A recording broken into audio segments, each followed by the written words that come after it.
Pondok Pesantren Tarbiyatul Aitam Karangrandu merupakan lembaga pendidikan dan dakwah yang mengajarkan Islam rahmatul lil alamin, bermadhab Ahlus Sunnah wal Jamaah dan beramal salafus sholih.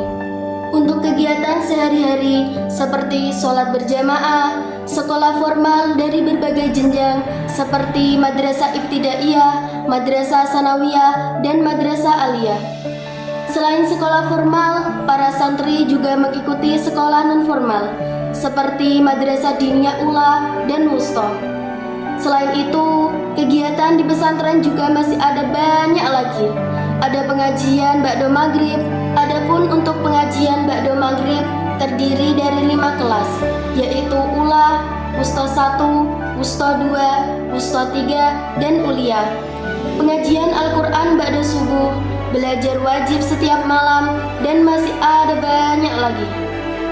Oh iya, setiap 1 bulan sekali juga ada kegiatan rutinan selapanan yang dilaksanakan setiap malam Ahad Wage, yang juga dihadiri oleh para alumni Pondok Pesantren Tarbiyatul Aitam Karangrandu. Dan ada juga setiap hari-hari besar kami selalu mengadakan event-event lomba seperti pada saat 17 Agustus, Hari Santri Nasional, dan Tahun Baru Islam. Pondok Pesantren Tarbiyatul Aitam Karangrandu berdiri sejak tahun 1994, yang dulunya beralamatkan di Karangrandu RT 06 RW 04. Seiring berjalannya waktu, karena letak yang berdekatan dengan tempat pemakaman umum, jadi gedung Pondok Pesantren Tarbiyatul Aitam dipindahkan di RT 02 RW 02. Pondok Pesantren Tarbiyatul Aitam merupakan pondok pesantren yang hanya khusus untuk anak yatim dan yatim piatu. Jadi semua biaya meliputi semua biaya pesantren dan sekolah gratis. Pondok Pesantren Tarbiyatul Aitam merupakan salah satu dari banyaknya unit-unit yang ada di naungan Yayasan Al-Alawiyah Karangrandu, seperti Madrasah Ibtidaiyah, Madrasah Sanawiyah, dan Madrasah Aliyah. Sarana dan prasarana hingga saat ini masih dikembangkan untuk menunjang proses pembelajaran secara optimal. Didukung oleh 25 asatidz wa asatidzat dengan hampir 65 santri di dalamnya.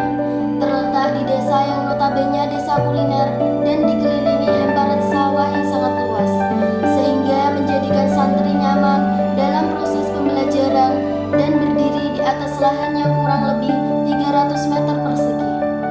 Sementara untuk unit usaha yang ada di pesantren saat ini adalah depo isi ulang air minum dalam galon yang sudah berdiri sejak tahun 2012. Pondok Pesantren Tarbiyatul Aitam berdiri di tempat strategis sebagai pusat pembelajaran agama Islam di bawah naungan Kementerian Agama Republik Indonesia dengan nomor statistik pesantren 51033200254. Dan setiap hari raya Idul Fitri, semua para santri bersilaturahim kepada semua pengurus dan asatidz pesantren. Kegiatan ini menjadi sarana supaya para santri bisa lebih mudah dalam menimba ilmu. Setiap 1 tahun sekali, Pondok Pesantren Tarbiyatul Aitam mengadakan Muwada'ah Akhirus Sanah yang dilaksanakan pada malam 26 Ramadan. Acara ini sebagai bentuk pelepasan santri yang sudah tamat belajarnya di Pondok Pesantren Tarbiyatul Aitam.